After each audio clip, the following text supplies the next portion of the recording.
I rescue horses breakfast or lunch. 4 departments and a judge signed off on a search warrant for a squirrel and a raccoon. Right, so that news by itself, it had people outraged enough, but then, not long afterward, Mark posted this video to his Instagram. Hi everyone.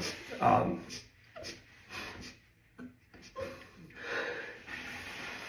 don't know how I'm gonna say this. Peanut was the best thing that ever happened to us.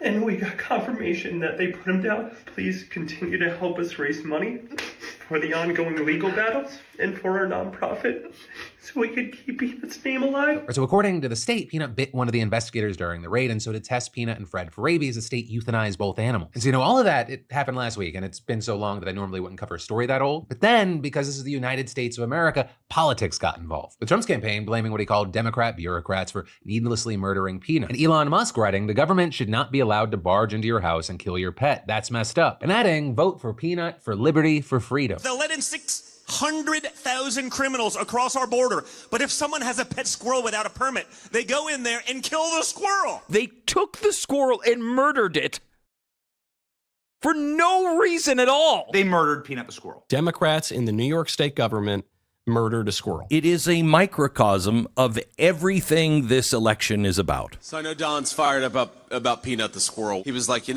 is it really the case that the Democrats murdered the Elon Musk of squirrels? Now, I'm not saying Peanut's death just flipped New York, but you want to red pill America, raid their homes, and murder their pets. But now it appears this has gone past some people trying to turn this into a rallying cry for Trump, with it being reported that 10 offices of the New York State DEC received bomb threats over the incident. And according to the Express Tribune, a woman reportedly admitted in a now private TikTok video that she was the one who reported Mark to the authorities. And this is another woman with a similar name who has no connection to the story, now says she's been getting death threats, hateful comments, and harassment from people who think she's the first woman. But then finally, to bring it back to the election, it's very weird that depending on how tonight or this week plays out, there's going to be a number of people who think we got the outcome we did, either because of a squirrel or a roast comic. And if that's not just the fucking most American thing you've ever heard in your life. But then, before we get into the weeds about everything election night, let's talk about this celebrity surge we've seen over the last kind of 48 hours. Right, there's just been a massive wave of celebrity endorsements and pushes to get the vote out, with arguably one of the biggest coming last night from Joe Rogan. But he recently had Donald Trump and JD Vance on the show, and his most recent episode is with Elon Musk, and while promoting that interview, Rogan wrote, "The great and powerful Elon Musk, if it wasn't for him, we'd be fucked. He makes what I think is the most compelling case for Trump you'll hear, and I agree with him every step of the way. For the record, yes, that's an endorsement of Trump. Enjoy the podcast." And with that, well, not surprising, you had outlets noting this could help Republican efforts to court young men at the ballot box. So obviously, that's a major one, but also in recent days, we've seen a number of celebrities speaking up. Billie Eilish at a recent concert in Atlanta. Times are really scary, and a lot is at stake, and I know that if you're in this room and you support me, you support women, and I hope that you will vote for women's rights. Big names showing up at Harris's final rallies, Katy Perry in Pittsburgh, Lady Gaga and Oprah in Philadelphia. 4 years ago, I became a mother. Best decision I ever made. Orlando and I, we welcomed our daughter Daisy, and she is the reason I am voting for Kamala Harris. For more than half of this country's life, women didn't have a voice. Yet we raised children, we held our families together, we supported men as they made the decisions. But tomorrow, women will be a part of making this decision.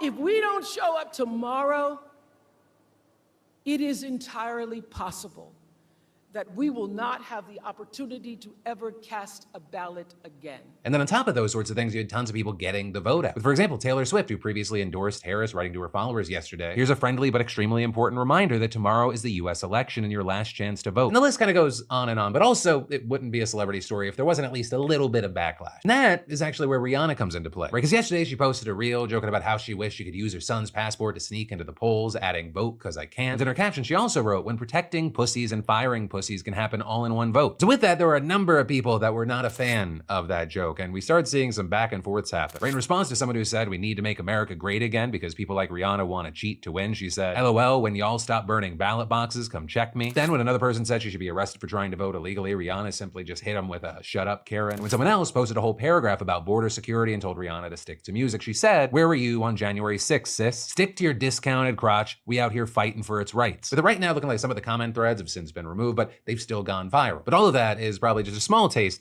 of the back and forth discourse we will be seeing on the internet for the next week or two or forever, especially depending on which way this election goes tonight. And then, so listen up, this is incredibly important for election night. I may even play this once or several times during our election night live stream, because I want to prepare you. On election night, you're going to see a common trend across swing states. Very likely, Donald Trump will lead early on, and then Kamala Harris will suddenly start to catch up. And this isn't, as MAGA folks will suggest, proof that the Democrats are cheating in the election by dumping fake ballots, but instead it is a well-known phenomenon called the red mirage or blue shift. Now, in some ways, it might be slightly less pronounced this year, especially when you compare it to 2020, but in others, there are new rules in place that could help fuel conspiracies and lead to demands that votes stop being counted. So the question, why exactly does this illusion happen? Well, there are a few factors at play, like that rural areas, which often lean Republican, finish counting faster than urban areas, which are usually Democrat. Also, on top of that, Republicans usually favor in-person voting on the day of the election, while Democrats tend to prefer mail-in or early voting. Although a key thing is there might be a slight shift this year, as it seems that more Republicans have considered using early voting, with many states reporting upwards of 50% of registered voters using that method. Right, so that's eaten away at mail-in voting, although those votes are still very likely to be instrumental in the election. And in both cases, there are often new rules in place that delay when those votes are counted, especially in battleground ones, where they're generally not allowed to be tallied until election day itself. And in the most extreme cases, things like mail-in ballots, they're not even tallied until after the polls close. So there's just piles of ballots sitting with poll workers that aren't allowed to be looked at or counted well until the day starts. Right, so when you hear stories about boxes full of ballots being dropped off, that's usually why. They're just being delivered in chunks to polling places for later count, all of which ends up being used by conspiracy theorists to say that fake ballots are being dropped off. Right, even Trump said that counting ballots after election day was an issue back in 2020, and many of his supporters have continued to push for all ballots to be counted on election day itself or not count. And this year, I mean, they're going to be in for some disappointment, because pretty much every swing state has already admitted that they likely won't even have unofficial results by the end of the night. Because again, despite states getting these ballots early, workers are often not allowed to count them until election day itself. That's why you have folks like Georgia's Secretary of State, Brad Raffensperger, already warning that the ballots there will not be fully counted until after election day. And notably, that is partially because of rules that his fellow Republicans have put in place. Things like that mail-in ballots couldn't be counted until 7 a.m. today, and they have to stop at 8 p.m. tonight. But then, by 10 p.m., there needs to be a tally of all the uncounted ballots so far, presumably to stop any extra ballots from finding their way into the total. Although with that, only one candidate so far has a history of openly and shamelessly asking for more votes to come out of thin air. And this, as surely it's a coincidence that the rules that make it easier to claim that ballots are being counted too slowly were passed by Trump allies after 2020. And the thing is, Georgia might be a fast example. Right, in Arizona, officials are warning that it could take between 10 to 13 days to get an official count done. Now, that being said, we still might have a good idea by the end of the night, but if it's close, especially with how many votes are still outstanding, it might be some time before we know. And part of the reason for that is while the state processes and counts mail-in ballots as they're received, it doesn't do this on election day. Instead, those are counted after the polls close at 9 p.m., not to mention that the state has a massive ballot this year that's 2 pages with 13 statewide initiatives that are expected to slow down counting. Though with all this, one of the big real fears is what happens if multiple battleground states are all too close to call and we end up with more Trump supporters trying to storm the areas where election workers are counting ballots and demanding that they stop the count. Which, if you don't remember, yes, it did happen in 2020.